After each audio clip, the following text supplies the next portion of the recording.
A very good morning, ladies and gentlemen. Welcome to your nation's capital, to the Committee on Education and Workforce Subcommittee on Early Childhood, Elementary, and Secondary Education. I'm Aaron Bean. Welcome. We're glad to have you here.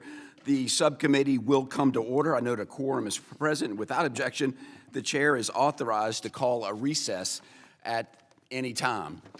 If you want to find Aaron Bean at the mall or in the library, I'm going to give you a hint where I love to be.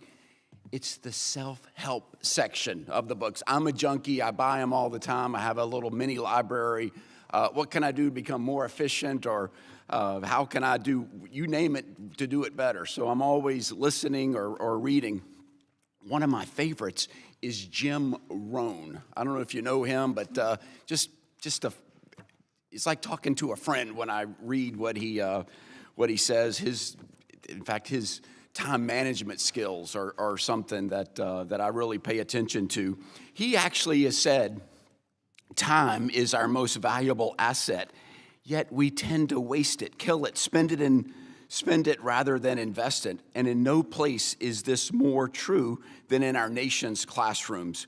Our teachers have such limited time, 180 days to teach our kids, and they have such a limited window of learning.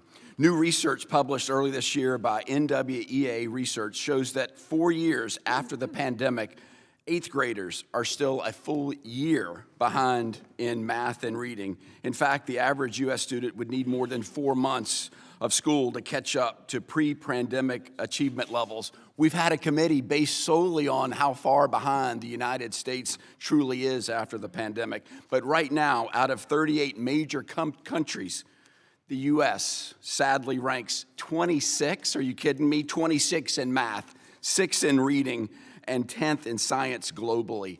We don't have any time to waste, and that should be a wake-up call to everybody. We've got work to do.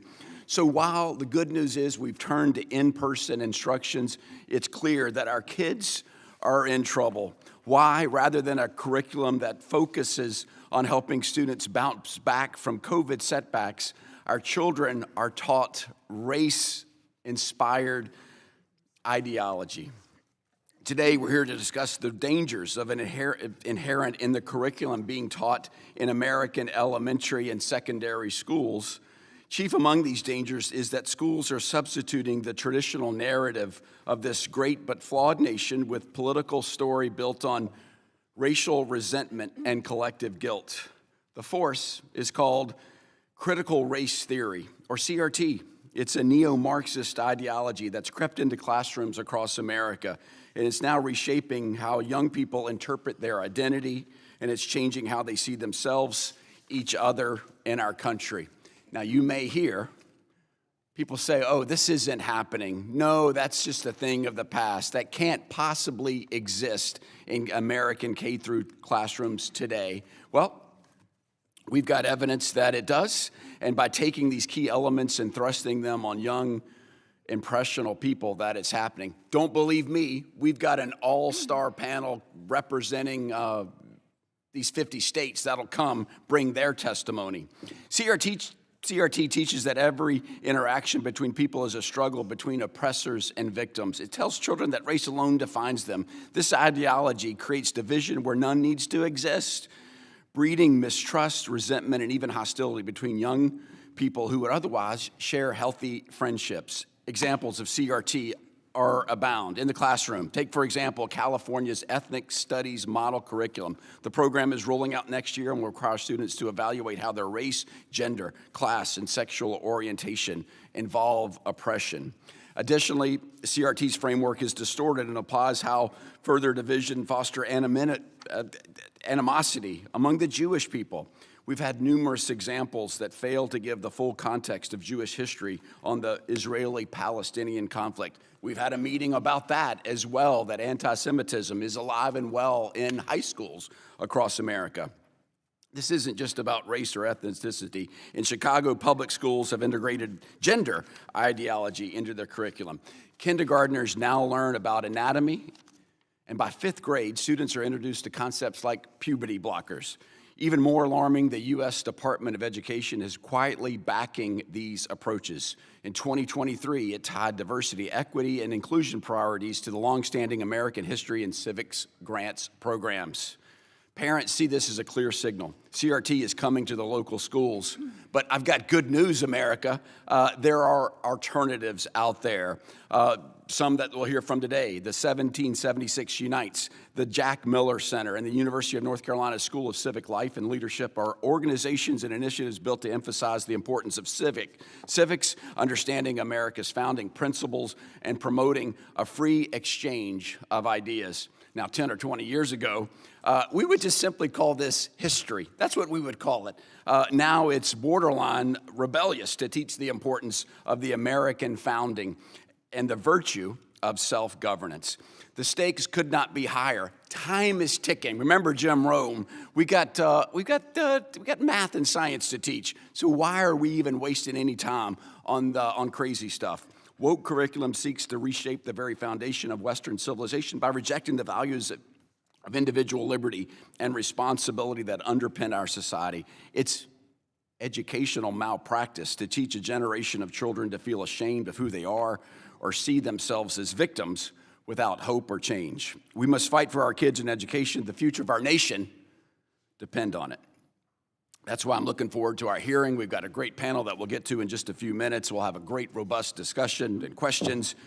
And so sit back and tune in. Thank you for America for watching as we have an important hearing on curriculum in America. I now yield to the ranking member for an opening statement. Thank you, Chairman Bean, and thank you to the witnesses for being here today. And as we discuss the state of our K-12 education system, I want to emphasize that the federal government does not dictate curriculum, nor should we. This was once a non-controversial bipartisan value, and I find it interesting that many of my colleagues view school curriculum as a state and local issue only when schools are teaching topics in a way they agree with. The majority titled this hearing Back to Basics, America's Founding, Civics and Self-Government in K-12 Curricula. Yet they often advocate to block the teaching of facts and ideas set by state and local communities. Based on today's testimony, one thing my colleagues and I can agree on is the importance of civics education. Students should be critical thinkers and informed participants in our democracy. They should know and understand accurate and culturally relevant history. I strongly support the great work of organizations like the National Center for Civics Education, which runs excellent programs like Project Citizen, with a civics education program for middle, secondary, and post-secondary students, as well as youth and adult groups. In my home state of Oregon, high school teams participate in the center's We the People competition, organized in Oregon by our local nonprofit Civics Learning Project. And I assure you that the students who participate know more about the Constitution than most members of Congress. And although we appear to support civics education, states and school districts ultimately decide what to teach their students. That is how our national public school system has worked since America's founding. So instead of spending time interfering with state and local decision-making, we should talk about issues that Congress does have the power to influence. We should talk about the unmet needs of students, particularly students with disabilities, students from low-income families, students of color, students who need counseling or behavioral health care, and youth experiencing homelessness or living in foster care. Today, committee Democrats will focus on one of those important issues, the infrastructure of our schools. Our committee should be finding ways to make real, tangible, and positive differences in the lives of students, teachers, and our communities. That's why we're here. School infrastructure is not just about walls and ceilings of school buildings. It's about the entire environment in which our children learn. And right now, far too many of these environments are unsafe, outdated, and desperately in need of repair. The average public school in America is more than 50 years old, and many have been crumbling for decades, long before the pandemic. Poor ventilation, broken heating and cooling systems, outdated plumbing, and lack of modern digital infrastructure, those are just a few of the issues that students and teachers face daily. These conditions are not only a distraction, they pose serious health and safety risks to the millions of children and educators who learn and work in these facilities. The need for investment in public schools is evident. That's why I want to emphasize the need for Congress to pass the Rebuild America's Schools Act, a crucial piece of legislation introduced by Ranking Member Scott and Representative Norcross.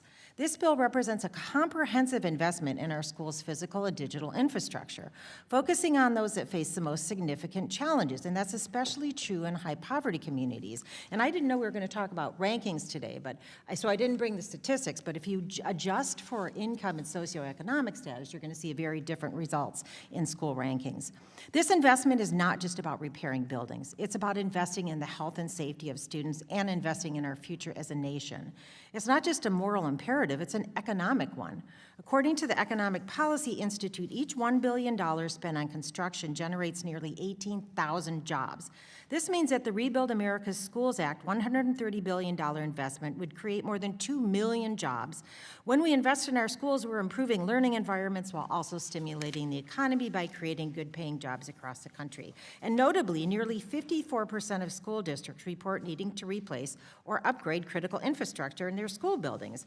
According to a 2020 GAO report, this neglect threatens students' health and academic success, and it's especially important in low-income and rural areas where it's harder to raise local and state revenue. We can and must do better. There are many important issues we need to address in education, and the condition of our school buildings should not be an afterthought. It should be a top priority. Let's leave the curriculum to our local school boards and states. Children cannot learn in unsafe environments, and a teacher cannot effectively teach in a building that's falling apart. So I look forward to hearing from our witnesses today. I hope we can all agree on the urgency of this issue. Our children, teachers, and communities deserve schools that are safe, healthy, and conducive to learning. Thank you, and I yield back. Thank you very much, Ranking Member Bonamici. Pursuant to Committee Rule 8-C, all committee members who wish to insert written statement to the record may do so by submitting them to the committee clerk electronically in Microsoft Word format by 5 p.m. after 14 days of the date of this hearing, which is December 18th, 2024. And without objection, the hearing record will remain open for 14 days after this date of this hearing to allow such statements and other extra material referenced during the hearing to be submitted for the official record. I know for the subcommittee that some of the colleagues, of our colleagues who are not permanent members of the subcommittee may be waving on for the purpose of today's hearing. And now I turn to the introduction of our distinguished witnesses making up our all-star panel. First up, Mr. Ian Rowe, who is a senior fellow at the American Enterprise Institute in Washington, D.C., where he focuses on education and upward mobility. Mr. Rowe serves as senior visiting fellow at the Woodson Center and is a writer for the 1776 Unites campaign. Mr. Rowe has an MBA from Harvard Business School and a BS in Computer Science Engineering from Cornell University. Welcome, Mr. Ian. Our second witness is Dr. Ched Atkins, who is the director of the Dean of the School of Civic Life and Leadership at the University of North Carolina in Chapel Hill, North Carolina. Dr. Atkins came to the University of North Carolina at Chapel Hill in March of 2024, earlier this year, to become the inaugural director and dean of the School of Civic Life and Leadership. Previously, he was at Duke University, where he was a member of the faculty since 2009.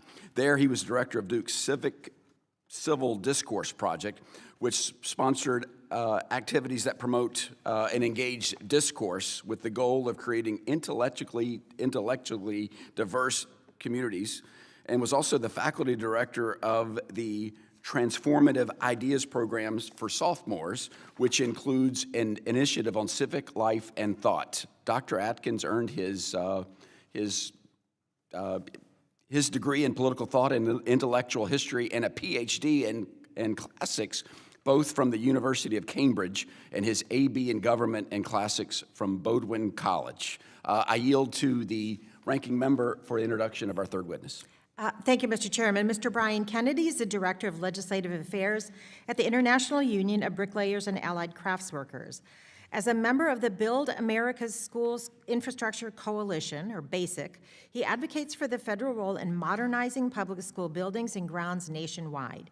He previously served as general counsel for the House Committee on Education and the Workforce, and held leadership roles at the U.S. Department of Labor, including National Deputy Director and Assistant Secretary. Mr. Kennedy earned his bachelor's degree from James Madison University and his JD from the University of Virginia School of Law. Welcome, Mr. Kennedy. Glad to have you here. And our final witness is Michael Weisner. He's also a fellow Floridian from the free state of Florida. We are suffering in this cold weather here, but we'll get through it somehow, Mr. Weisner. He's the chair of the board of directors at the Jack Miller Center in Philadelphia, Pennsylvania. Mr. Weisner began his tenure as chair of the board of directors in March of earlier this year and serves as general partner of Lowell Associates LP, a private investment partnership, and as chair emeritus of the National Conference on Citizenship, the board which he led from 2008 to 2016. Mr. Weiser received a Bachelor of Journalism degree from the University of Missouri. And a native of Chicago, he resides in Miami with his wife and serves as chair of the History Miami Museum from 2016 to 2020. We thank you for being here today, all of our witnesses, and I've mentioned to everybody except Mr. Kennedy this 5-minute rule where everybody gets 5 minutes, including our witnesses. Make the most of it. If you stray, I'll give you a little tiny tap, but no need for that. We're going to have a robust discussion. So welcome, and with that, I am pleased to introduce and welcome Mr. Rowe for your testimony.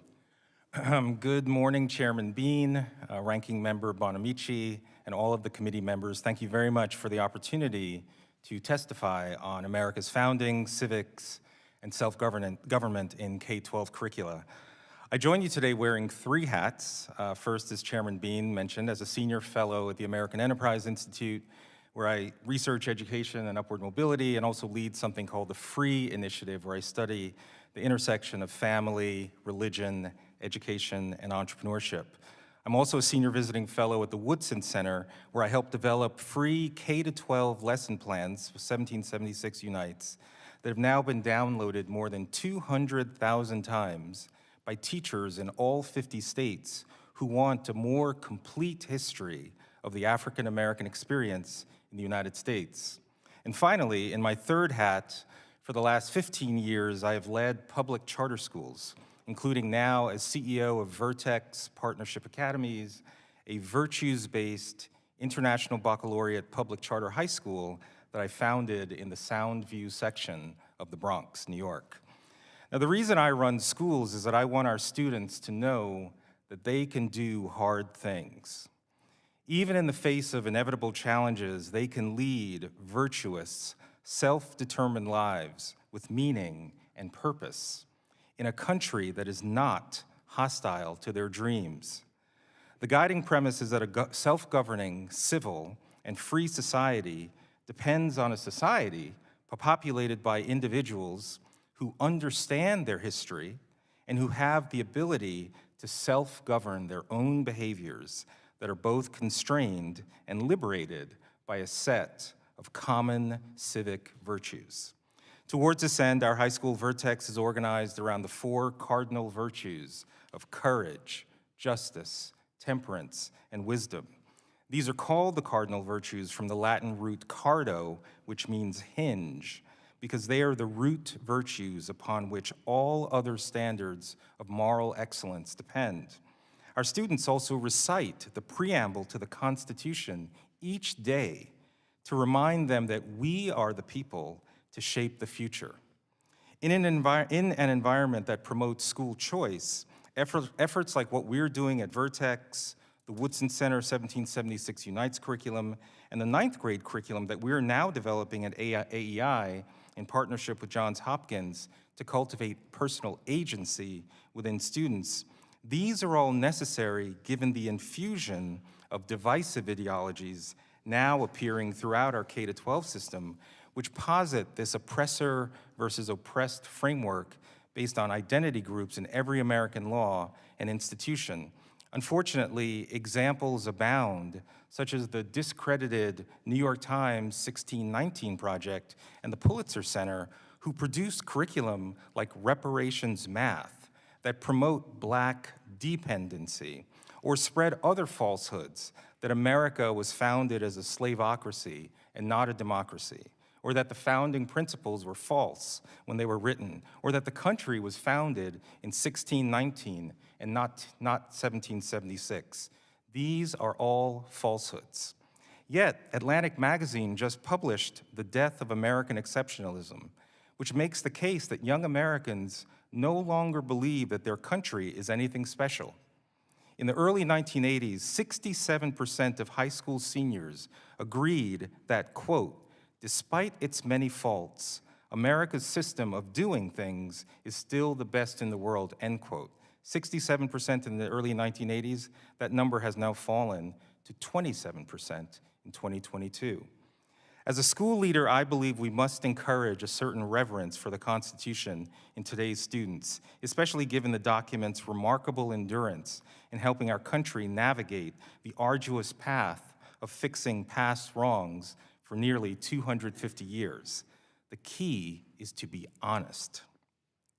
Those who seek to teach a sanitized version of history to achieve some false sense of patriotic education do our country and students a disservice. And ironically, so do those who cherry-pick the most egregiously cruel acts to weave together a narrative of a permanent American malignancy of racism or some other form of oppression. In order to achieve civic pride, we must have the confidence to tell the totality of American history in K-12 schools, warts and all. As a dividend, by telling the truth of the inspiration and the setbacks, the adversity and the triumph over adversity, we will also inspire a reverence for liberty and the American experiment. Thank you. Well done, Mr. Rowe. Thank you so much. Up next is Dr. Atkins. You're recognized, my friend. Welcome.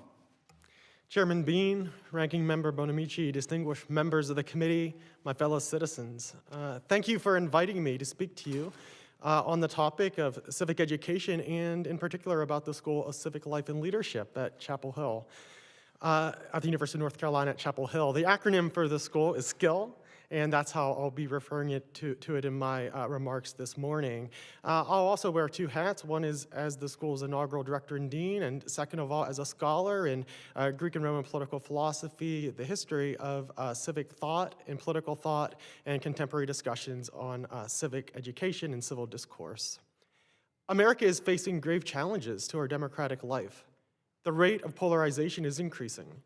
Civic knowledge is lacking among our college students, the majority of whom lack elementary knowledge of our democratic institutions, such as the basic powers of our federal government or the purpose of the 13th Amendment. Public trust in our universities is rapidly declining. More Americans, 30%, now have very little or no confidence in higher education than have a great deal of confidence, 28%.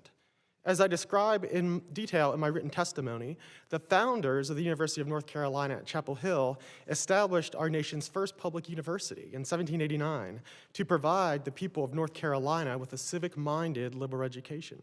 Skill's mission for civic education renews the promise of UNC's founders, who advocated for the university on the premise that the young people of our state would benefit from an education that looked to their happiness and helped them understand their social duties in a pluralistic society.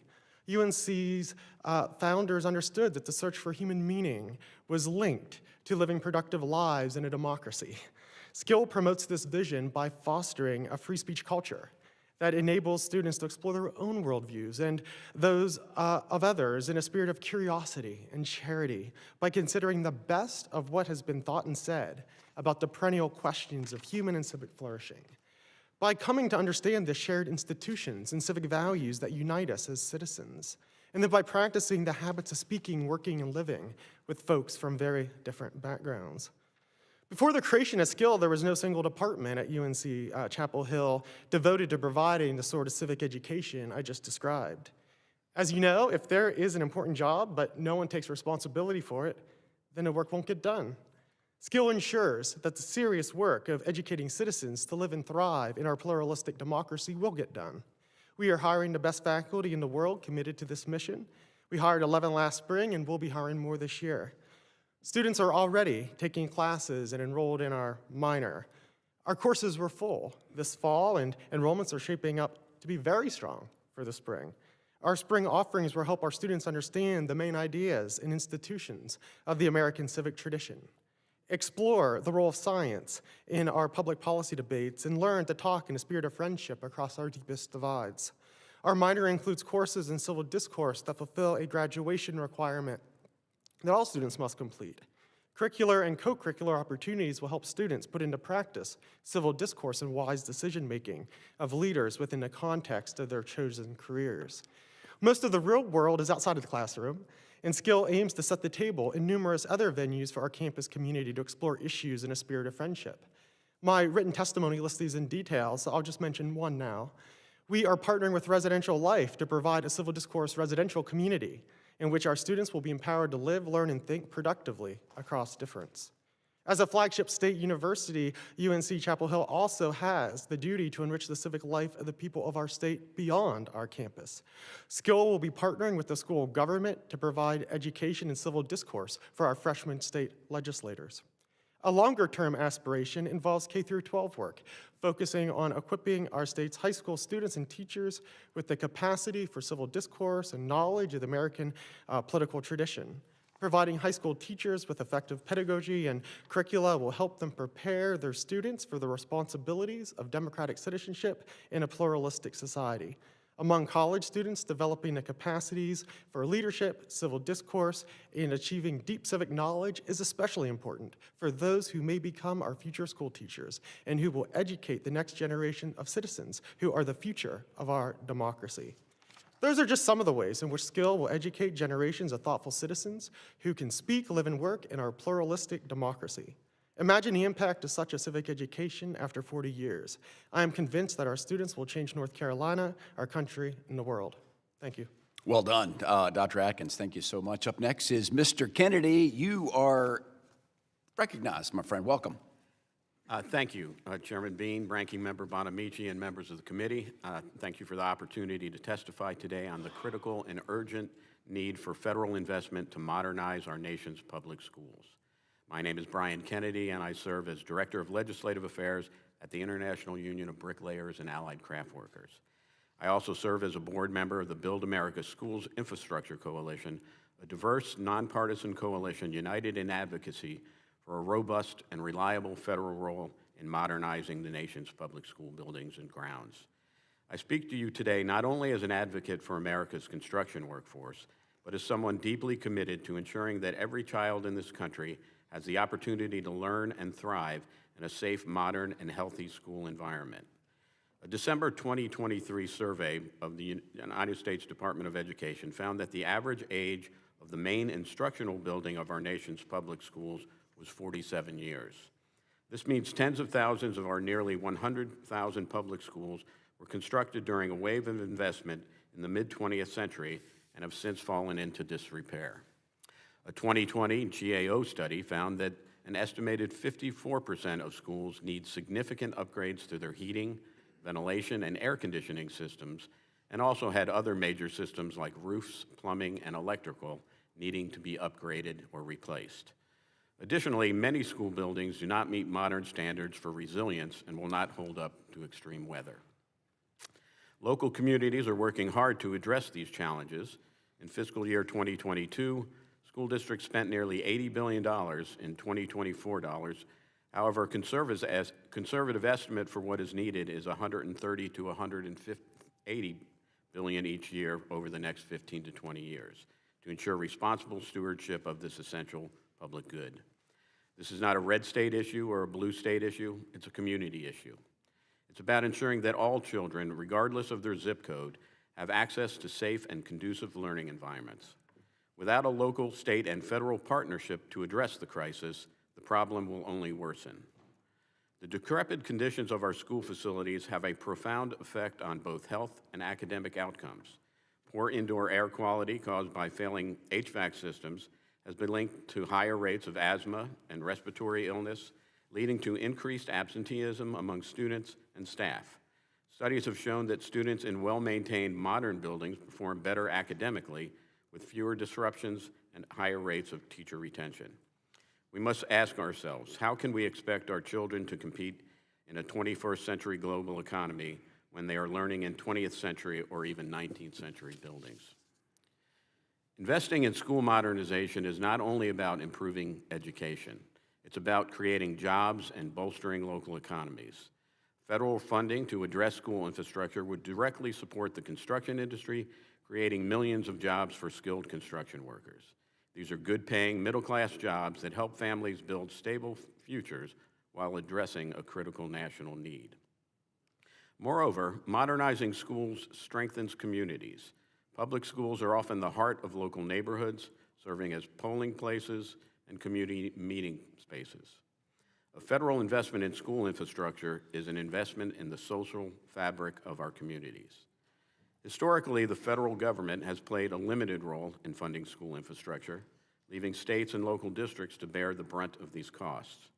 However, the scale of the crisis demands federal leadership. In today's dollars, it requires a minimum of another $50 billion of stable funding per year over the next 15 years to directly support facility improvements. That is why the BAC has endorsed the Rebuild America Schools Act, RASA, legislation sponsored by Ranking Member Bobby Scott and Representative Donald Norcross that invests $130 billion in our nation's school infrastructure, improves students' academic performance, and creates more than 2 million jobs. And while we continue to support RASA, we are open to other creative approaches to addressing this critical issue. What we know for sure is that the status quo is not working. Today, I urge this committee to champion a bipartisan effort to provide robust federal funding for public school infrastructure. By doing so, we can ensure safe and healthy learning environments, create millions of jobs, strengthen communities, prepare for the future. As we gather here today, millions of students are sitting in classrooms with cracked ceilings, inadequate heating, and unsafe drinking water. Their teachers are doing their best under impossible conditions. Our children deserve better, and as a nation, we can and must do better. Modernizing America's public schools is not just an investment in infrastructure, it's an investment in our future. I urge the committee to take bold action and lead the way in providing the federal assistance our schools so desperately need. Thank you. Mr. Kennedy, thank you very much. Well done. Brought it in for a landing very nicely. Let's go to our final witness. Mr. Weiser, you are recognized. Welcome to the committee. Thank you very much. Chairman Bean, Ranking Member Bonamici, distinguished members of the subcommittee, thank you for the opportunity to appear today to discuss the state of civic education in America. I am chair of the Jack Miller Center, a nonpartisan nationwide network of scholars dedicated to reinvigorating education in America's founding principles and history. I do this work as a volunteer, as a concerned citizen, and so it is a special honor to be here today to testify. Thank you. At the Jack Miller Center, we do not have a set of prescriptive policies to enact, let alone a model curriculum to suggest. Rather, I'm here to provide a descriptive vision of the democratic heritage we must pass to each generation of Americans. JMC stands neither on the right nor the left, but on the side of optimism about America's future and faith in its fundamental principles. We believe that the ideals of the American founding are the pre-partisan inheritance of every citizen, and we therefore believe that every citizen deserves an education in these principles. Anyone who has lived this decade can tell you our nation has had some hard days. During another bitter election season, civil dialogue was all but absent. From the news media to social media, even at our holiday tables, our current civic culture sees, not seeks, common ground. Especially troubling was a November 4th Wall Street Journal report that civics teachers were steering clear of the election or really any current political issue in their classrooms. Political campaigns and national issues are crucial opportunities for teachers to engage students in the democratic process and teach them to become thoughtful citizens. Yes, there are teachers who have taken it upon themselves to teach their personal politics, but many more teachers, I believe, understand their critical role and simply lack the confidence to lead their students in political discussions. They are provided with limited educational resources and limited content-based career development while having to cope with a volatile political climate and a culture that devalues what Americans hold in common. We need to work together to find solutions for this crisis of confidence. We need to support civics teachers in any way we can so they can teach students to grow into their roles as young citizens who take responsibility for self-government. I come with hopeful news today. Last month, JMC held its third National Summit on Civic Education. Our country is experiencing a renaissance of interest in civic education, and none too soon. At colleges across the country, traditional fields of liberal education, from history and political thought to philosophy and literature, have been disappearing. The move away from core knowledge has trickled down to the K-12 classroom. For 20 years, JMC has worked to fill this gap by supporting scholars devoted to teaching America's founding principles in history.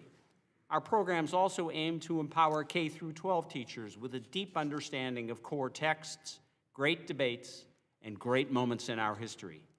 We work with the top professors in our network of 1,200 scholars to provide rigorous professional development and innovative classroom models that give teachers the knowledge and confidence they need.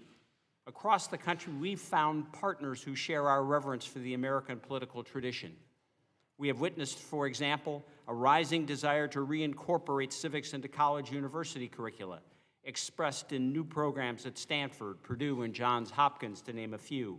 And after decades of underfunding, a number of state legislatures are now stepping up to provide support for interdisciplinary departments at public universities dedicated to the kind of education and staffed by leading political scientists, historians, economists, and other scholars that you heard about today from Judd Atkins.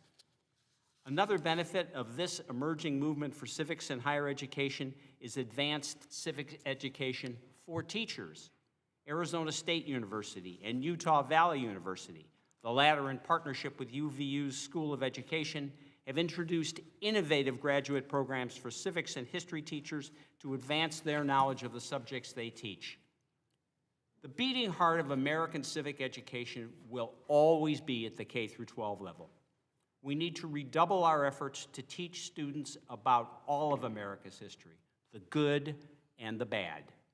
The occasion of America's 250th birthday presents an opportunity for this civic education renewal.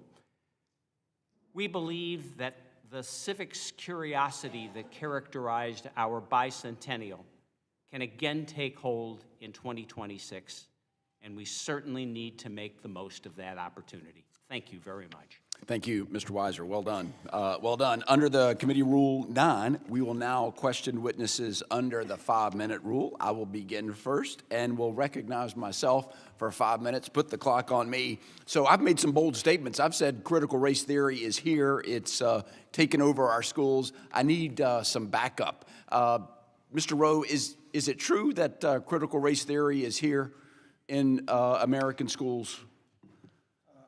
Unfortunately, the answer to that question.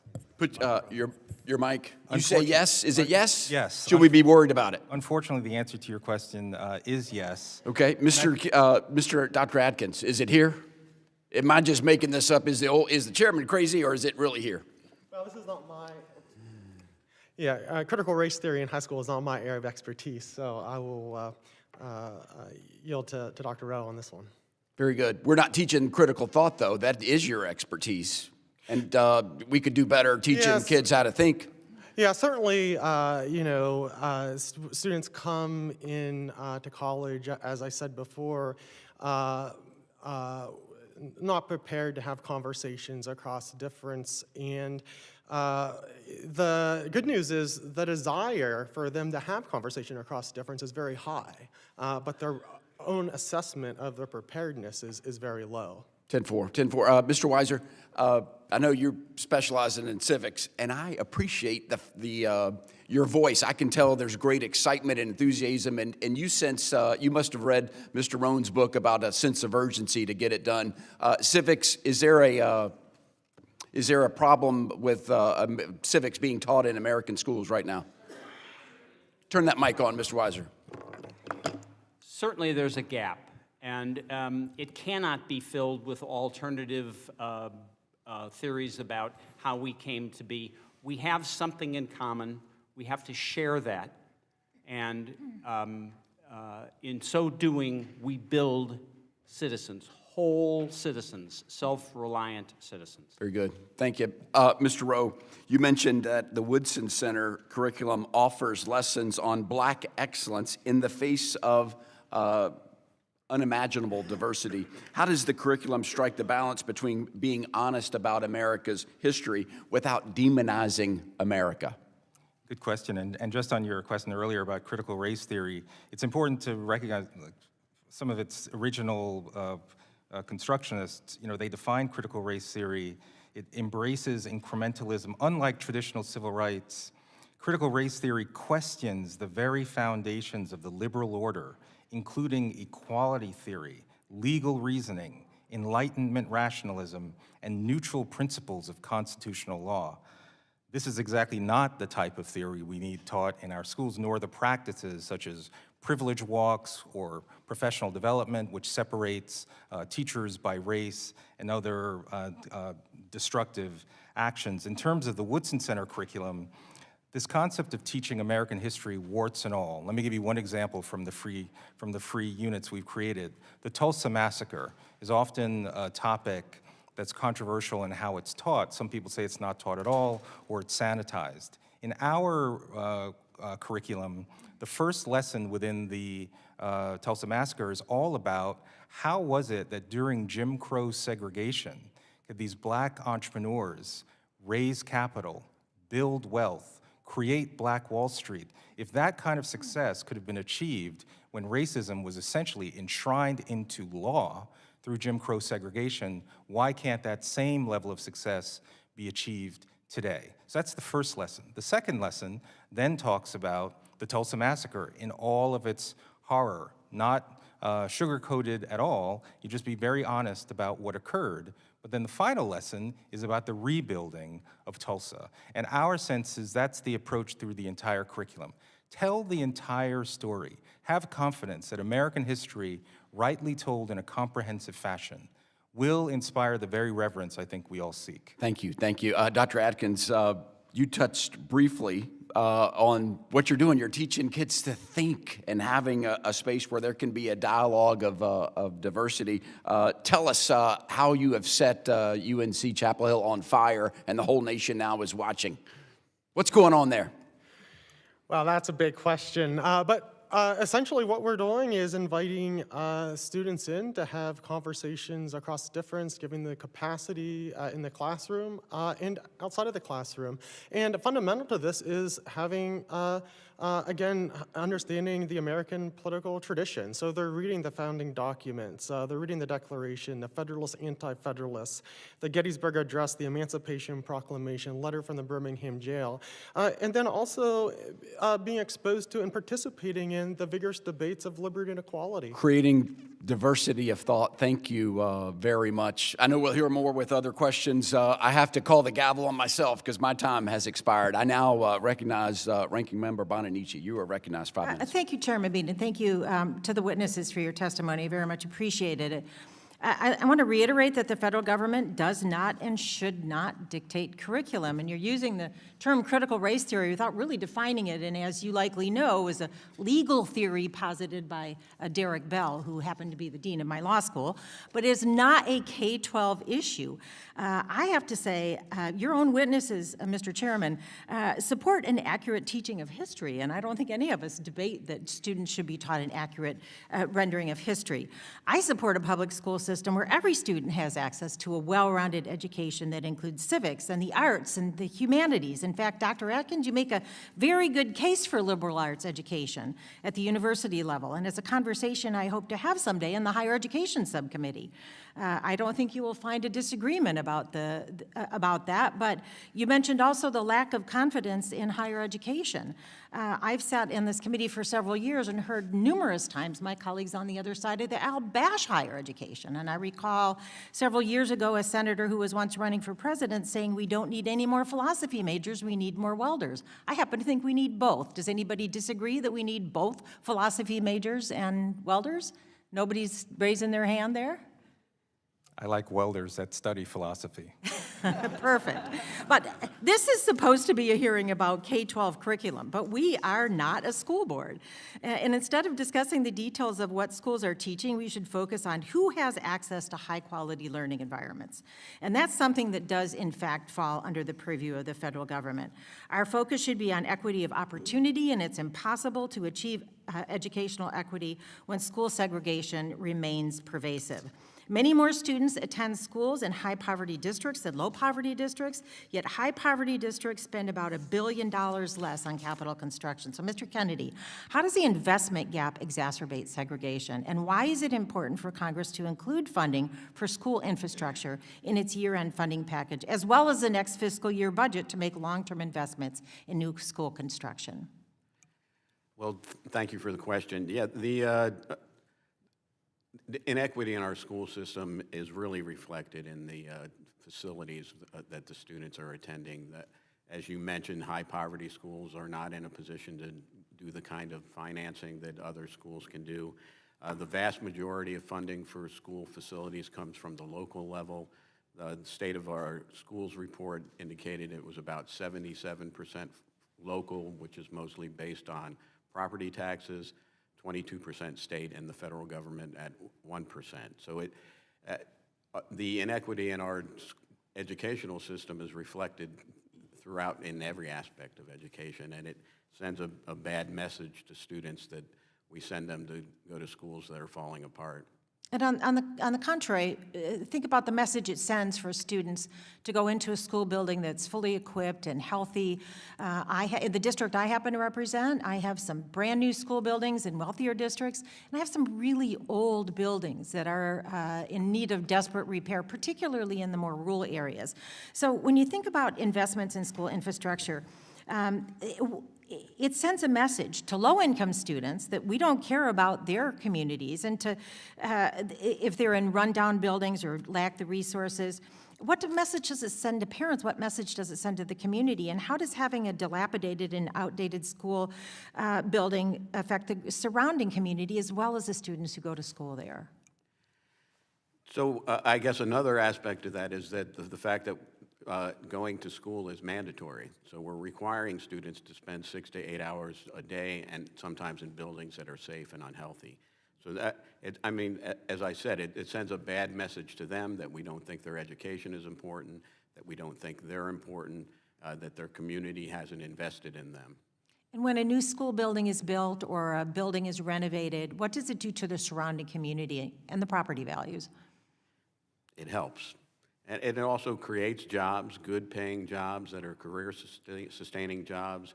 It creates other jobs in the community for suppliers and others who participate in that.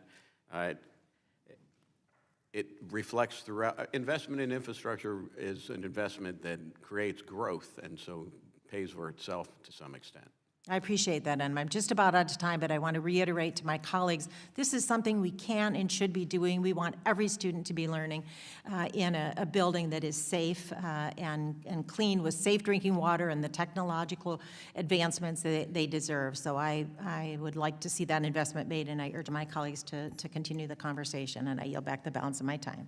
Thank you very much. Let's go to the great state of Pennsylvania. Mr. Thompson, you are recognized for 5 minutes. Chairman, thank you so much. I know this hearing, thank you to all our witnesses for being here. I know this hearing is not about infrastructure, but I will say we don't need new legislation when it comes to infrastructure, being a recovering school board member, but what we need are some corrections in terms of Congress at some point meeting its obligation of 40% funding for special education. That was the promise was made when IDEA was enacted into law.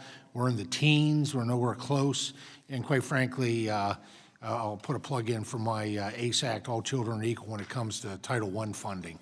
As many of the schools you're talking about maybe would have some additional, quite frankly, financial assets to be able to invest more in their schools. So we don't need more bureaucracy. I think there's some things that we need to correct.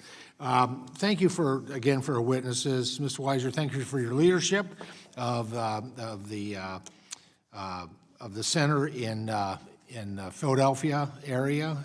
Incredible organization. I'm looking forward to actually working more with you on this. In your testimony, I was particularly struck by your statement that we have a crisis of knowledge in the country right now when it comes to civics education, and unfortunately, I agree. As you noted, I believe that there's no time better than the present to address this crisis, given the 250th celebration of our nation's founding coming up in less than 2 years. I've often said that education is a pathway to opportunity, and I believe there's no better occasion to help promote our nation's history, values, and traditions than our 250th birthday.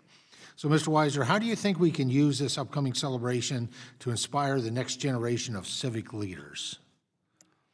Well, it's an interesting question. Thank you for it, Mr. Thompson. The bicentennial in 1976 triggered an interest in civics, recreations, history novels became bestsellers, made the careers of people like David McCullough. We think that same interest can be kindled in 2026. We've worked closely at the Jack Miller Center with Victoria Hughes, whom you may know, who is the co-chair for civics education for America 250. I think that's also a start, because we'll have a second 250th celebration coming up some years after, on the 250th founding of the Constitution itself. And so this runway, if you will, creates a real opportunity to rekindle interest and activity. Yeah, I think it's an exciting opportunity, absolutely. As we've heard in your testimony, part of the issue is a crisis of confidence in the classroom. Unfortunately, too often these days, facts are being needlessly politicized. For example, I think everyone can agree that all voting age adults in this country should be able to name the 3 branches of government. However, a 2023 survey from the Annenberg Public Policy Center found that only 17% of all Americans could not even name one branch of government. This is a failure in education, and we must do better in K-12 level educating the next generation. And each year, I'm proud to organize and participate in an event called Government Outreach back in my district. I use local universities. I represent a third of the landmass of Pennsylvania, so we spread these 3 things out for accessibility. And the event is for high school students throughout the Northwest and Central Pennsylvania, an opportunity to get involved in government, ask questions, and discuss current issues with a variety of speakers from different backgrounds. And over the years, I found that what makes events like these so successful is that high school students have rarely had the opportunity to interact with their government at any level or ask meaningful questions of their elected officials. And trust me, these kids are prepared when they show up for government outreach days. I get my hardest questions from them. So, Mr. Weiser, given your work at the Jack Miller Center, how can we as a nation make government and civics more personal for our nation's youth to help educate them about our history, civil discourse, and our nation's values? Thank you for the question. We can talk about buildings and curricula and all the rest, and those are important elements, obviously, in an educational system. But they're 2 intangibles. One is curiosity. We talked about that before. The other is confidence. Are we arming our teachers with what they need to do a really good job of teaching our culture, of teaching our history, of teaching our way of doing governmental business? I mean, these are things that, when we boil it all down, we all have.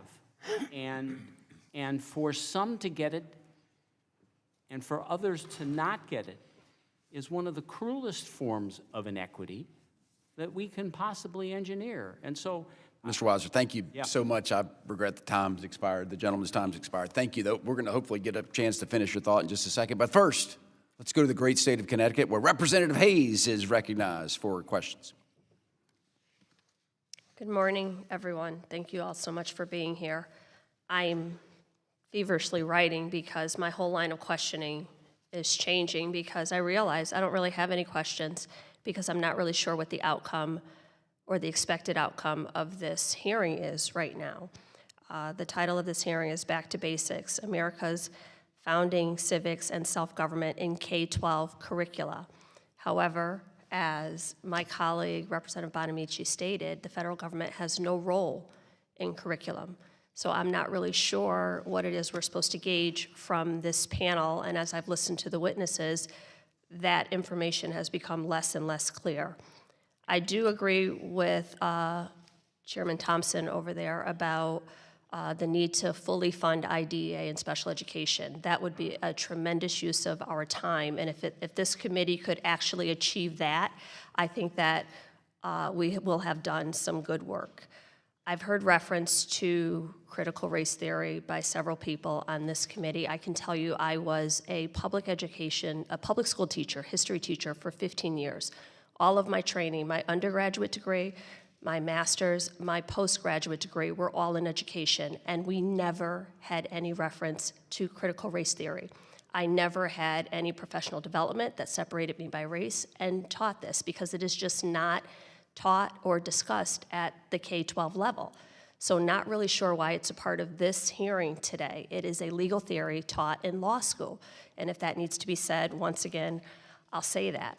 I have sat on curriculum committees. I have been a part of curriculum committees. I have led curriculum committees. I don't know that everyone in this room can say that. And I can say on those committees, we've had regional school district leaders, local educators, teachers, parents, and even students, and never once did we solicit or ask for the input of federal legislators or lawmakers. So again, this just doesn't make sense. In the state of Connecticut, the people decided by a vote at the state legislature that we would teach African American and Puerto Rican studies. So that is taught in the state of Connecticut, decided by the people of Connecticut, and the curriculums are developed locally. I do agree with Mr. Rowe when you were talking about teaching about the Tulsa race riots, because I also taught African American history, and I agree that we have to examine the successes that the people in that community had, but we cannot do that while ignoring the conditions that made that race riot happen. It is teaching students all of the perspectives, giving them all of the information, and then teaching them how to critically analyze, how to evaluate primary and secondary sources, how to determine bias, all of those things, but not to shield or sugarcoat, to use your word, areas that are in history. I've never seen, actually, federal law prohibits the federal government from exercising control over local curriculums. In Section 438 of the General Education Provisions Act, it states that the federal government, and I quote, cannot exercise any direction, supervision, or control over curriculum, program, instruction, administration, or personnel of any educational institution, schools, or school systems, or over the selection of library resources, textbooks, or other printed or published instructional materials by any educational institution or school system, end quote. Federal government has no role in local curriculum. In my state, once again, state of Connecticut, the state decides the framework, which is general standards, like I said, evaluating sources, determining biases, human interaction, geographical movements, those really large overarching themes, but the way that is taught is decided at the local level, not in Congress, not here. So while we can pretend and ignore that very basic fact, I'm going to state it over and over again. This is a solution looking for a problem, and it is not our problem to solve. We can work on funding education. We can work on the way that the federal government interacts with state school districts, but deciding local curriculum is not our job. And anyone who has any background and knowledge on educators, on education, on what educators actually do in the classroom, on the people who choose this profession as a life choice and are truly invested in improving outcomes for students and making them college and career ready, will understand that this is not where that takes place. I yield back. Thank you very much. Let's go to the great state of Utah, where Mr. Owens is recognized for questions. First of all, thank you so much. I appreciate Chairman Bean, your open statement. Appreciate the innovators that sit in front of us. We have one promise that began from the very beginning of our nation, opportunity for life, liberty, and pursuit of happiness. And that begins with education. Every child, no matter what zip code they live in, what color they have, what the background, deserves life, liberty, and pursuit of happiness. Let me tell you where that's not happening. In some of the highest per student districts and states in our country. State of California, $22,000 per child. State of California, 75% of the black boys in the state of California cannot read, write, and think. Baltimore, $21,000 per student. Baltimore, 23 schools with zero proficiency in math. So do we owe our kids an opportunity to think?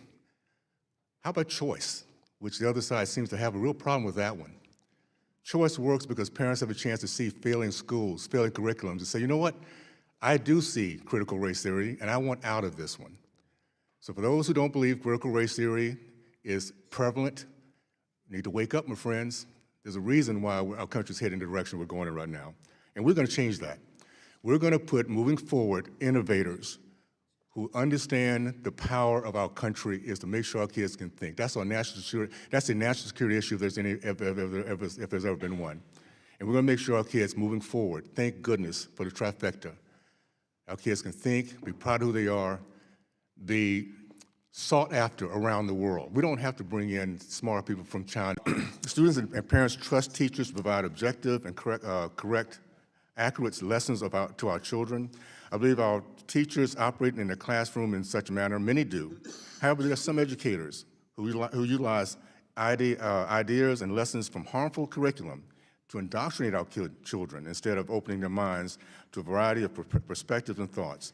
I'm glad that today our witnesses will be addressing how we can discuss difficult subjects in a very constructive manner. And by the way, I love what was said earlier. What are we taught? Confidence, and why, Mr. Wise, I'm going to ask you, confidence and curiosity. Thank you for that. That's what we need. We're going to get it back. Mr. Rowe, you point to the rise of divisive ideologies like critical race theory and its impact on education. In your view, how should lawmakers and educators address the challenge of creating a curriculum that fosters an understanding of American history while avoiding the narrative that divides students along racial and ideological lines? Yeah, thank you for the question. I know that it's just question, what is the role of the federal government? I think one of the benefits of this hearing is highlighting those examples of curricula that does reflect American founding principles, that it reflects the equality of opportunity, the ideas that undergird America. When we launched our Woodson Center curriculum, we honestly had no idea that we would now have teachers, thousands of teachers in all 50 states downloading this curriculum more than 200,000 times, specifically because they were looking for curricula that was not being taught in their current schools. It was either restrictive or embedded principles of critical race theory. So I think this idea that it's not happening is missing what's actually relevant in schools. And let me just close with, you just raised I think a crucial point that is intertwined with improved civic education, and that's the concept of school choice.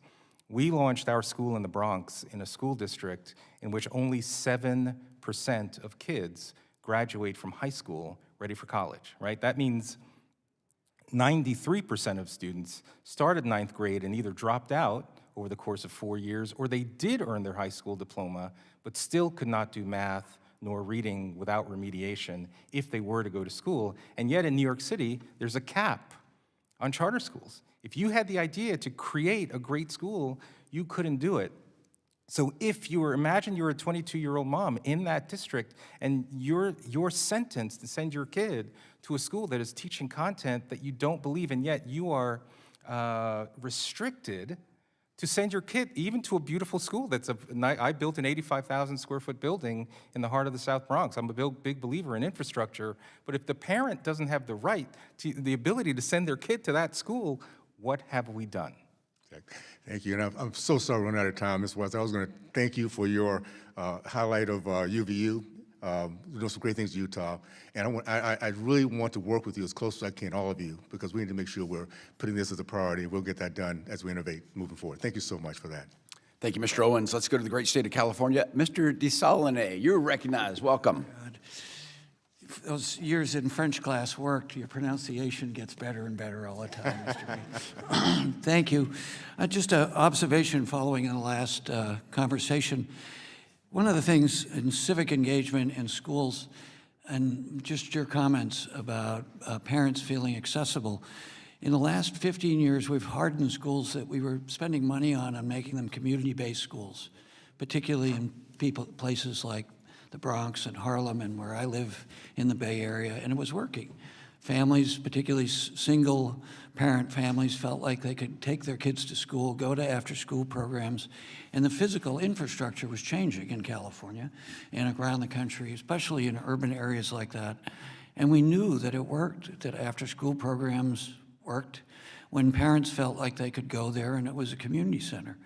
One of the things that's so discouraging the last 10 years in particular is we've had to harden all those schools. I mean, we had to because of violence in schools, about the access to guns in this country.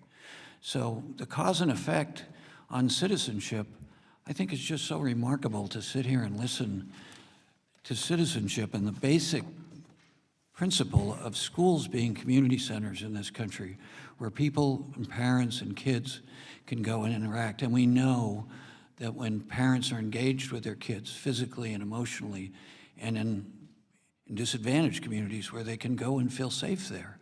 And what we've done, because we allow for the proliferation of weapons in this country, is just astounding to me on citizenship.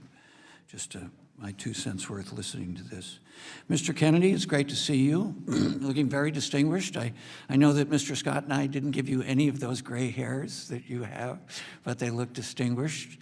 I want to ask you about the Governmental Accountability Office, and 2/3 of school districts in the U.S. have schools with physical barriers that limit access for kids with disabilities and maybe out of compliance with the Americans with Disability Act. School districts cited finding constraints as a challenge to bringing their facilities into compliance. So in the context of my earlier conversations and just how we've had to reprioritize for affected communities, do you have comments about that kind of money and disadvantages civic engagement from at-risk kids and kids with disabilities? Thanks for the question. Good to see you again. Yeah, the gray hair does come whether you want it or not. I think because we have schools that are 50 years old, they don't reflect modern policies. So they were built before we had the Americans with Disabilities Act. They were built before we had standards to withstand severe weather. So it's just another example of how important it is to have updated facilities that can address all those modern needs. I wanted to ask you about the federal assistance from the American Recovery and Reinvestment Act and the requirement in our of 2009 to comply with Davis-Bacon provisions to make sure in my community that local highly trained people go in and actually do the work, that as a former small business owner, you could physically see the effect of that as multiplied into the community. So could you speak to the importance of having Davis-Bacon provisions in this, and in terms of civic engagement, that those folks go out and they work on the schools, their kids often go to those schools, but they get livable wages in high-cost areas like the ones I represent in the Bay Area? So Davis-Bacon was enacted to protect local standards, and part of it was because local workers have pride in the work they're doing and care about what they're giving to the community. Davis-Bacon was enacted back in the 1930s, and the sponsors were John Davis, a Republican senator from Pennsylvania, and Robert Bacon, a Republican congressman from New York. It was signed into law by Herbert Hoover. And those members who sponsored the original law did it because they wanted to protect local standards.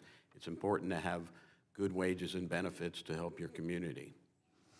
And that Hoover, you know, he's a socialist from the Bay Area, or at least for 4 years. Well, I want to thank you for those comments. I do really want to thank the chair and the chair of the full committee and the ranking members. I think this is a good subject, civic engagement and education at the federal level, although our limits around curriculum that's been stated, but still the importance of our engagement in it. It clearly is needed on a bipartisan level, and hopefully future hearings will be more like that. Nice to see you, Mr. Kennedy. Thank you very much. Let's go to the great state of Michigan, where Mr. Wahlberg is recognized for 5 minutes. Thank you, Mr. Chairman, and thanks for allowing me to wave on to the committee. And thanks to our chairman of the full committee for this new AV system. It's been a long time coming, but we're enjoying it today. I thank the committee for holding this important, and I believe it is an important hearing today, that we ought to be considering, because 9% of federal funding goes to K-12 schools, but 90% of our bureaucracy, regulatory environment goes to our K-12 schools. So we're having an impact. Our children's future is built on the education foundation they receive in their elementary and secondary school. Rightfully so. Education is not listed anywhere in our federal Constitution. And federal government should not dictate curriculum in schools. I'll say that very clearly. It is therefore the critical role of the state and local leaders to rigorously vet all curriculum in their schools. And parents have a right to know what their students are being taught, so they can be partners in their child's education and ensure their child is in the best setting for them to thrive, even if it's a charter school. We have known for years that despite historic investments in education, buildings and other things, schools failing, our next generation are prevalent. In Chicago, my hometown, 2 out of 3 students in 3rd through 8th grade cannot read proficiently. And when compared to other highly developed countries, the U.S. ranks 26th in math. The pandemic highlighted these deficiencies even further. Parents finally had a window into the indoctrination that was taking place, with teachers focusing on CRT that they were indoctrinated in the schools of education from which they gained their degrees, rather than reading, writing, and arithmetic. School staff were more concerned about their own pronouns rather than students understanding how to use a pronoun in a sentence. And perhaps most concerning, school districts and states saying to parents, quote, "You don't have a right to know what's happening to your child in school." This is wholly unacceptable, and why parents across the country have said enough is enough. Mr. Rowe, thank you for your efforts and your examples that it can be done. You mentioned that teaching critical race theory distracts from widespread academic underachievement. Could you elaborate on this a bit more and explain in your view the harm of teaching CRT to students, and again, confirm that there is CRT being taught in our local K-12 schools? The point that Congressperson Hayes was mentioning was critical race theory as a legal concept. No, you won't hear that in 1st grade, but you will see practices such as learning walks where children are lined up in a horizontal line, and a teacher will say, take 2 steps forward if you're white, and take 3 steps backward if you're black. Or there will be different policies around state assessments if there are racial disparities in outcomes, and this ideology that racial disparities must equal racism or structural racism, so therefore let's eliminate objective assessments and standards. Those are the specific practices undergirded by the ideology driving critical race theory. So those things are very, very prevalent, and we all want to eliminate those kinds of practices, but then I come back to this point of choice. If you're a 22-year-old mom who has a 5-year-old kid and you want the best for your child, you don't have time to wait for all these magical improvements to occur. You want the ability to send your kid to a great school today. And so this conference, I think, is very, very important, and it has to be intertwined with the importance of school choice. Thank you, Mr. Rowe. Dr. Atkins, congratulations on your show of success as well. I know you've spoken a lot about the role that social media plays in coarsening our civil discourse. How have you seen social media harm young people, especially when it comes to fostering values key to a self-governing society, such as civil dialogue and mutual understanding? I just finished reading The Anxious Generation. I agree with most all of what I read in there, and I'm shocked with what I've seen. But could you respond? Sure. Well, social media incentivizes people often to think in terms of in-groups and out-groups, and often in binaries. There's like and dislike buttons, and there's no maybe-like buttons. Civil discourse is a human work that requires face-to-face interaction and truth and trust that's acquired in formal and informal settings. And that's one reason why we at Carolina are setting up a civil discourse community so that students can have those late-night dorm conversations, getting to know one another face-to-face. Thank you. My time has expired. Thank you very much. Let's go to the great state of Virginia. Mr. Good, you are recognized for 5 minutes. Thank you, Mr. Chairman. The most historical state of all, the great state of Virginia.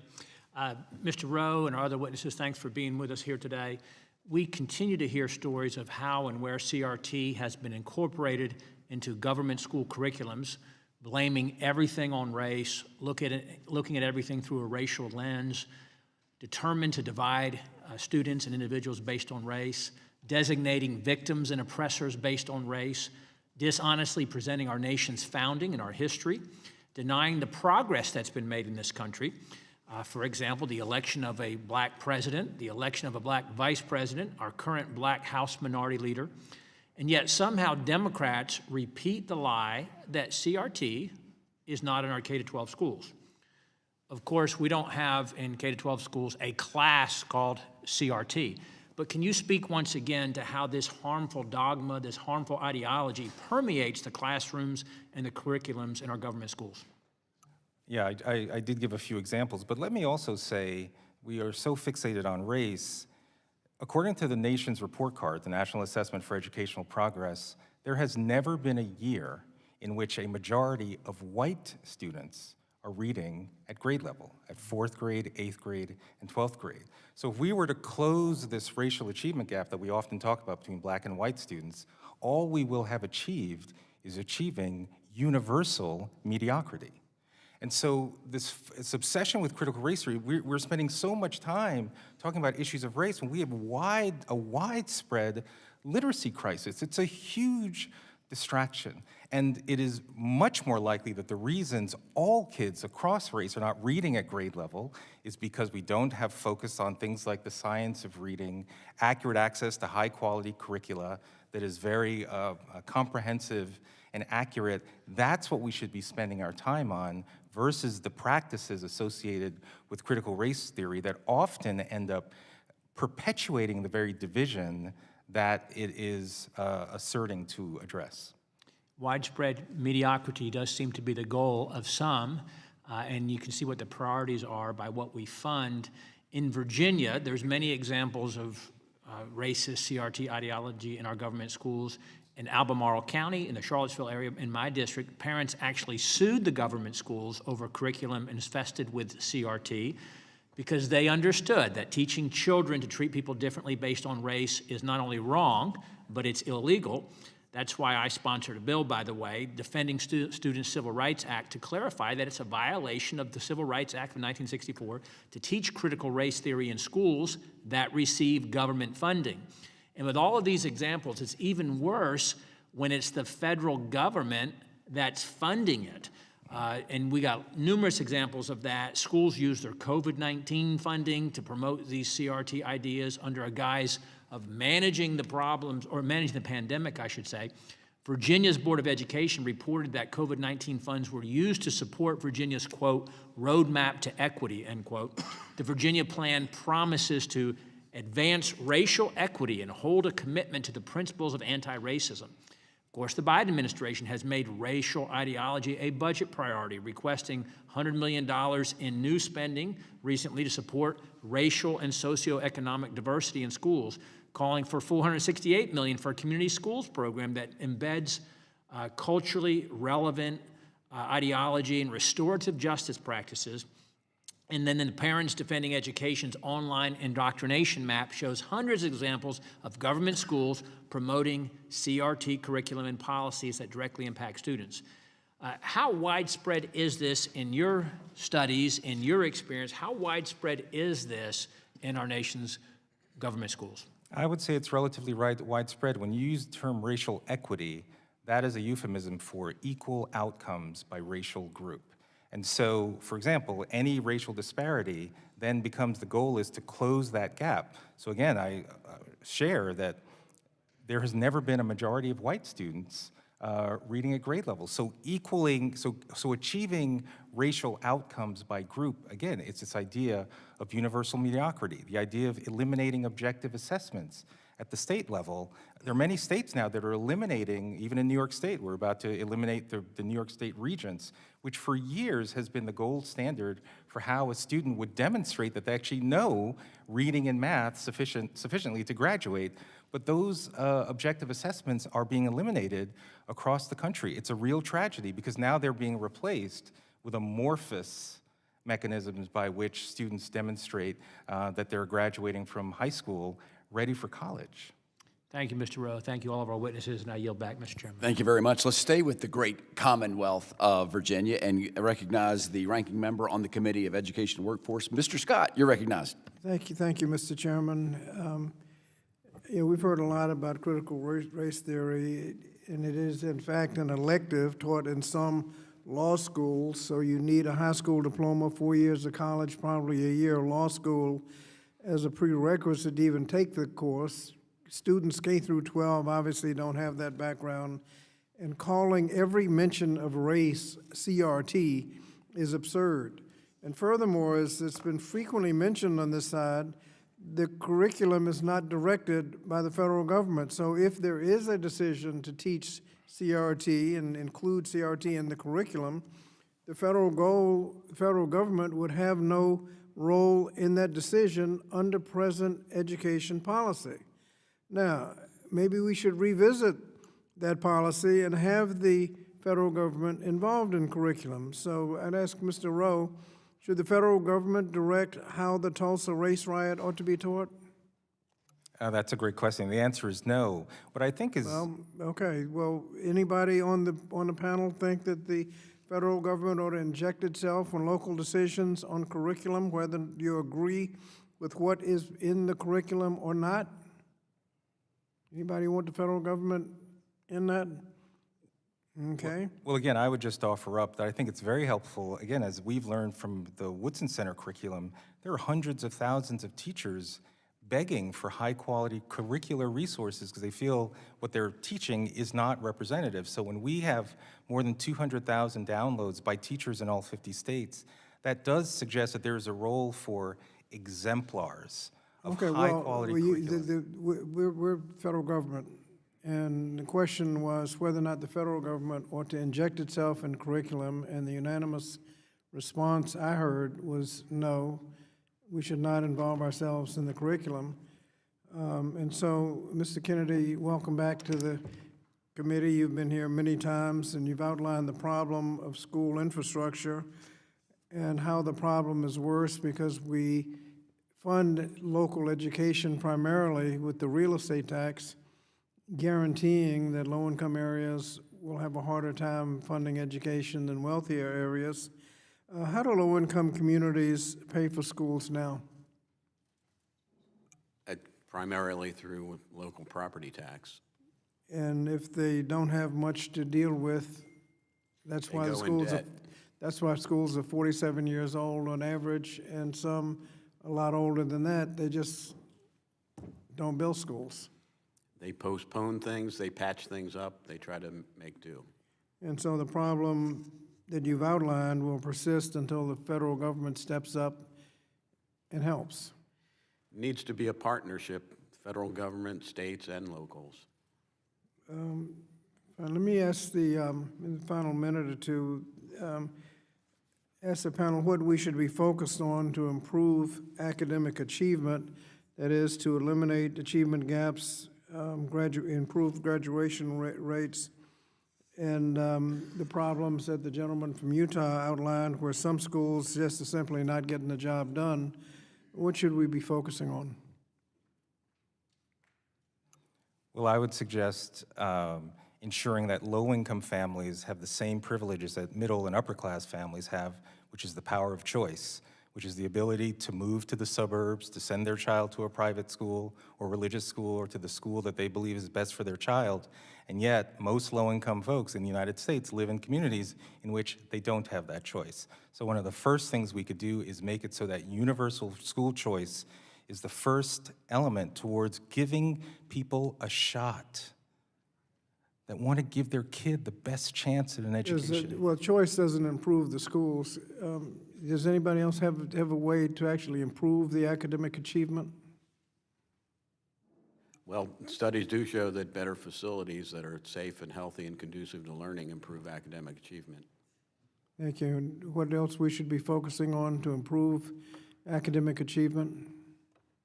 Well, I think one thing that's very important is providing our future teachers with the capacities to have conversations across difference, to teach those in the classrooms, and to provide civic knowledge such that our students, the majority of our students recognize that the legislative branch has the power to declare war, whereas right now only 1/3 of high school students or incoming college students recognize that So fact. improve teacher preparation.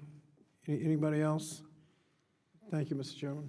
Mr. Scott, thank you very much. Let's go to the great state of North Carolina, where the chair of the Education and Workforce Committee is standing by, and she is recognized for 5 minutes of questions. Thank you, Mr. Chairman. I think this has been a great hearing, and I appreciate all of the witnesses for being here. And I agree that the federal government should not dictate curriculum. I think that's both sides of the aisle believe in that. And I will say that my understanding from all the research is that choice does improve achievement. We have lots of data, lots of information to prove that. So yes, Mr. Scott asked, what can we do to achieve, to improve achievement? And I think, Mr. Rowe, your answer was exactly right. I want to really thank you for pointing out the benefit of this hearing, too, and giving us a new term to think about, universal mediocrity. You mentioned the Vertex Partnership Academy is organized around the 4 cardinal virtues of courage, justice, temperance, and wisdom. And many of our charter schools are organized around principles and like that. How do you incorporate those values in your school's curriculum? Thank you for the question. Yeah, any school that has kids, 8 to 10 hours a day, you are in the moral formation business. It's just that some school leaders take that role intentionally, and others it's kind of happenstance. For us, we anchored our school around these 4 cardinal virtues because they are the root virtues upon which all other standards of moral excellence depend. And for each virtue, courage, justice, temperance, or wisdom, there's what we call an I statement. So courage is I reject victimhood and boldly persevere, even in times of uncertainty and struggle. So when our students are standing up in their blazers and their ties, looking very strong, saying those words, you can feel this power in unison, that they will reject this idea that they are just a victim of circumstance. Or temperance is I lead my life with self-discipline because I am responsible for my learning and my behavior. It's through these mechanisms in our behavior systems, our reward systems, our curriculum is organized around these 4 cardinal virtues. We find it very powerful as a vehicle by which our students develop the sense of agency, that they can lead self-determined lives of meaning and purpose. Thank you for those examples. Dr. Atkins, thank you very much for coming and bringing your family. I want to commend William and Caroline for being wonderful people in the audience tonight, today in particular. One of my concerns about post-secondary education is how intolerant much of the sector is, that there's no room for free speech or free exchange of ideas.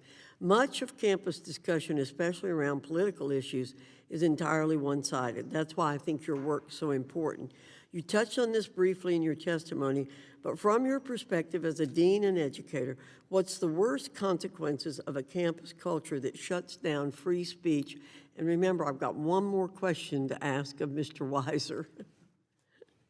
Well, thank you for the invitation and for your hospitality. As I discussed in my written testimony, central to the founding vision of UNC and Trustee McCorkle was the freedom of speech that's essential for the search for truth.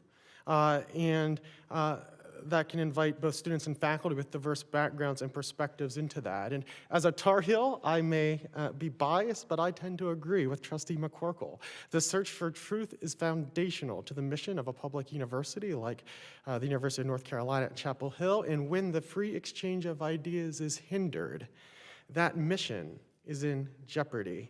The mission of the university itself is at stake when we fail to provide space for the free exchange of ideas, and the covenant that we have with the people of our state is liable to be broken. Thank you very much. And, you know, for those of us who are from Carolina, we call it the university. Mr. Weiser, you mentioned in your testimony that many teachers have simply never been educated in how to lead discussions about current events, political debates, or our system of government. In your view, why have teachers been prepared so poorly, or often not at all, to lead these kinds of discussions? Well, what we are told repeatedly, and thank you for your leadership, Madam Chair. Thank you. What we've been told repeatedly is that in schools of education, they receive pedagogy, but very little content. And they are hungry for content. We have no difficulty drawing a crowd when we hold a seminar, a program with a senior scholar and high school or grade school teachers. They want it. They want it. They know they lack it. They know they need it, and they want it. And we also know from research that when we provide people who have strong content backgrounds but have never gone to a school of education, because of their strong backgrounds in content, they make excellent teachers often. Not always, but often. So you are verifying, again, what we know about the need for content. So thank you very much for doing that. Thank you, Mr. Chairman. I apologize for going over time a little bit, but I do think this has been an important hearing to expose to the American people the benefits of these programs that are being displayed here today. Many, many more out there, and we need to highlight those when we can. Thank you, Mr. Chairman. Thank you very much, Chairman Fox. What a great meeting we have had. We're nearing the end, and thank everybody. Let's go for closing statements. Ranking Member Bonamici, you are recognized. Thank you very much, Mr. Chairman, and thank you to the witnesses for your time, your insights, your expertise today. It's been a very interesting discussion, especially as a longtime supporter of civics education, but it's clear that we should focus on something we have the power to legislate, like school infrastructure, like supporting low-income students and students with disabilities, and supporting schools in rural communities. I agree with my colleague, Representative Hayes, who was agreeing with Representative Thompson that we should fully fund IDEA. We should fund Title I. And Mr. Rowe, you mentioned the need for professional development. Well, we have professional development. Let's fund Title II of the Elementary and Secondary Education Act. So there's been here too much discussion about curriculum, which is something the federal government, again, does not and should not dictate, and we all agree on that. I also call on my colleagues to stop highlighting politicized words like woke and CRT, particularly when they're not defined. We all agree that students should learn an accurate telling of history. So let's focus on an issue where we can and should take real action, like making our schools safe, modern, and conducive to learning. The Rebuild America's Schools Act is just one of many examples that offer a tangible solution to a real problem. It's an opportunity to invest in repairing and modernizing school facilities, particularly in underserved communities, creating jobs, improving conditions for students and educators. And this is not just about fixing broken infrastructure. It's about giving every child the opportunity to succeed in an environment that fosters learning. I want to note that there was a comment made by the gentleman from Utah about the Baltimore City schools, that students lack proficiency. I want to mention that it was national news a few years ago that multiple Baltimore City schools had to close because they lacked heat. I would like to enter into the record 2 articles, one that the Baltimore City schools closed because of a lack of heat, and another that the Baltimore City schools had to close because of a lack of air conditioning. Without objection, so ordered. Thank you, Mr. Chairman. It's extremely difficult for students to thrive in schools with poor ventilation, outdated technology, dangerous physical conditions, and we can't expect that teachers will be able to deliver quality education in buildings that are falling apart.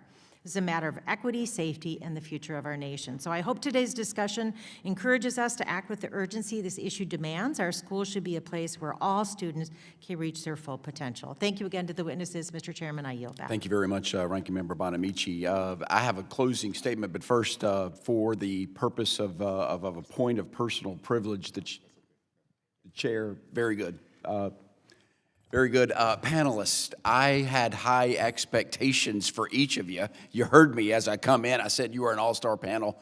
You exceeded expectations, and we had a robust conversation about curriculum. Let the headline project tomorrow morning that Congress agrees. We all agree.